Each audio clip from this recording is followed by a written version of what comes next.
Good morning, General. Recently, mayroon pong huli ang PDEA na understand kasama ang PNP ng drugs sa Mariveles, Bataan, sa karagatan nila no nakita. Ito na po ba yung resulta ng sinasabi ni Presidente na close coordination with the PDEA para doon sa intensifying illegal drugs operations? Napakagandang tanong mo, Miss Tuesday New.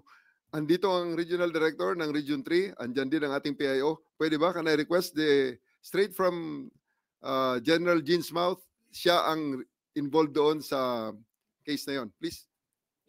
Sure, General. To answer po yung question po ni Ma'am Tuesday. Yes po ma'am, ito po yung aming pagtugon doon sa utos po ng ating Pangulo na mas lalo pong palakasin ang koordinasyon po ng Philippine National Police sa PIDEA po, at yun po ang nagresulta. Kung matatandaan niyo po nung nakakaang buwan ay magkakasunod po na malalaking volume po ng illegal drugs ang nakuha po natin sa Angeles City, at ito nga pong pagkakadiscover po ng mga lumulutang po ng mga illegal drugs dyan po sa galing po actually po yan sa Zambales ma'am. Ang nakakuha po niyan ay yung mga mangingisda po galing sa Bataan at dinala po nila yan sa Bataan at isinorender po sa PIDEA at PNP. At sa ngayon po ma'am ay nagsasagawa po ng joint patrol po ang PNP Maritime Group, ang Philippine Coast Guard at Philippine Navy, dahil tinitignan po natin baka may mga kasama pa po yan na maaring palutang-lutang pa rin po. At gusto ko rin po Sir Jay na kuhanin ng pagkakataon pong ito para manawagan din po doon sa mga mamamayan po nating naninirahan sa mga coastal areas, pati na rin po doon sa mga posibleng nakakita po ng mga ibang parte po nitong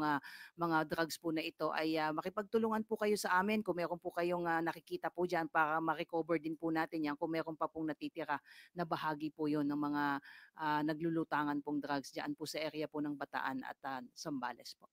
Follow up lang po, ma'am. I understand ito ay nakuha dahil sa tulong ng mga fishermen. Mayroon po bang parang sort of incentive naman sa kanila para mahikayat sila na makipagtulungan po sa PNP and PIDEA para mas gumanda yung operations laban sa illegal na droga?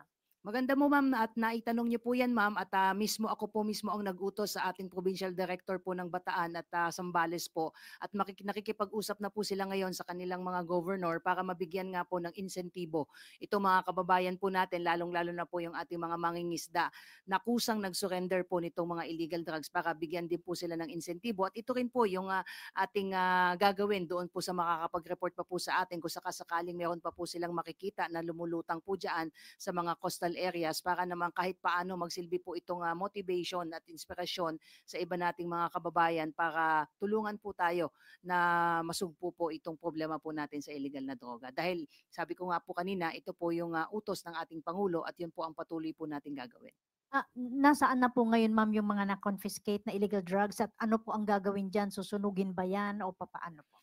Isinorender na po natin yan ma'am pagkatapos po ng proper inventory and documentation po. Nasa custody na po yan ng PIDEA po, at ini-schedule na lang po ma'am yung pagsunog po niyan para po siguraduhin po natin na hindi po yan marirecycle at talagang immediately po ang magiging destruction po ng mga illegal drugs po na nakumpiska po natin.